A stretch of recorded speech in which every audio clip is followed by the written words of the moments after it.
So what can we do to turn it around? Because that's what people are looking for. They know what the problems are. They see it every day in the middle class squeeze between job insecurity, health care costs, energy costs.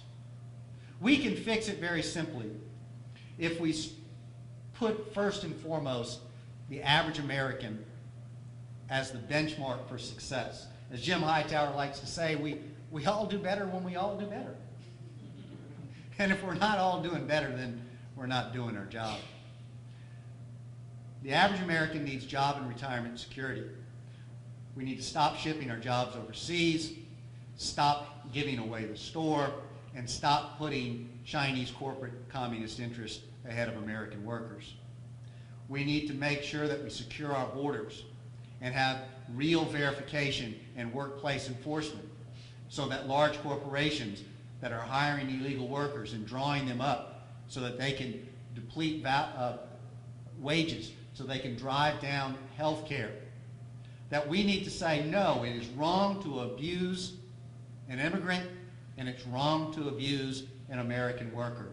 We need to have a safe, legal immigration system that works for us, that works for your average American. We need to make sure that we have health care that works for all Americans. We hear that America has the best health care system in the world, which is true if you can afford it. The problem is that more and more Americans can't afford it.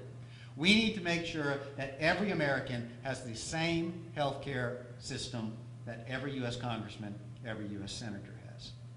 That can be done today if we simply open up the federal insurance program and allow small businesses and individuals and families and communities, even Collin County, could buy into it, making it affordable, so that all Americans are treated equally. We need to make sure that we have affordable energy. My opponent, Ralph Hall, was very fond of saying that he represents oil and gas. Now, I can't think of any other example that shows how out of touch he is with Americans, how out of touch he is with the Constitution. I believe a representative ought to represent people, not corporations. We need to have an Apollo-type energy program that invests in America, public research and public universities. And when we did that during the Cold War, we put a man on the moon. When we did that during the Cold War, we made sure that we led the way in computer technology. We led the way in providing affordable college to our youngsters. That we can do again because we have the money. We have the resources. It's just depending upon where you want them. Do you want to spend them on Americans and building this nation? Or do you want to continue the false hope of empire around the world? I know where my priorities are, and I know what built this country. Finally, I think we need to make sure that we recognize the work of our brave men and women in uniform, that they've done their job, they've accomplished their mission. In Iraq, they were told to look for weapons of mass destruction. They looked. They're not there. They were told they needed to supervise elections. They supervised 3 Iraqi elections. There's an Iraqi government. They did their job. They've accomplished their mission.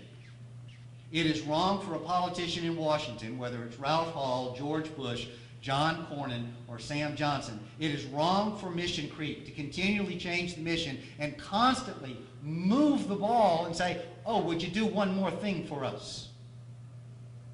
When they've done their job. They've served their country. They've served it well. And now it's up to us to lead them home. I know we can lead them home because that is within our power as American citizens. So we can fulfill our obligations to each other. We can fulfill our obligations to our families and our communities when we put people first.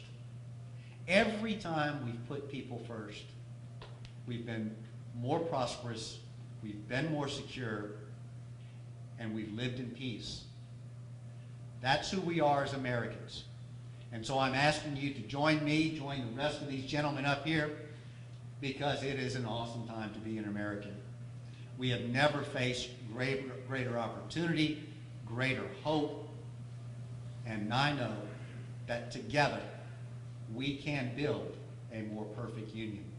Thank you very much.